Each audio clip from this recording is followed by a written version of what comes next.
இன்னைக்கு நாம இளவயசு கல்யாணம் பத்தின சில ஜோதிட விதிகளை பத்தி ஷட்டுன்னு பார்க்கலாம். அதாவதுங்க, சில கிரக அமைப்புகள் நம்ம ஜாதகத்துல இருந்தா சீக்கிரமே கல்யாணம் நடக்கிற வாய்ப்பு உருவாமா. ஆனா அந்த சான்ஸை அப்ப மிஸ் பண்ணிட்டா அப்புறம் கல்யாணம் ரொம்ப லேட் ஆகவும் சான்ஸ் இருக்குன்னு சொல்றாரு. சரி, அது என்னென்ன அமைப்புகள்னு பார்ப்போமா? முதல்ல, உங்க ஜாதகத்துல 7வது வீடுன்னு சொல்றோம்ல, அது கல்யாணத்தை குறிக்கும்.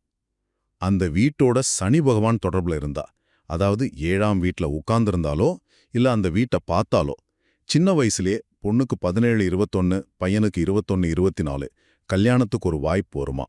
ஆனா சனியோட தன்மையால இந்த வாய்ப்பை வேண்டான்னு சொன்னா அப்புறம் கல்யாணம் ஒரு 10, 12 வருஷம் தள்ளி போகவும் வாய்ப்பு இருக்கு. ரெண்டாவது, ஜாதகத்துல 4ஆம் வீட்டுக்கு அதிபதினு ஒரு கிரகம் இருக்கும்.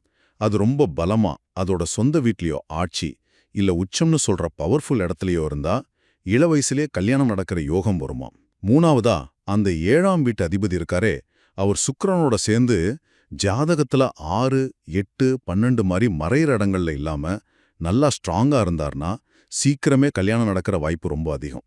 ஆக, உங்க ஜாதகத்துல இந்த மாதிரி இளவயசு கல்யாணத்துக்கான அமைப்பு இருந்து அந்த டைம்ல நல்ல வரம் வந்தா யோசிக்காம ஏத்துக்கிறது நல்லது.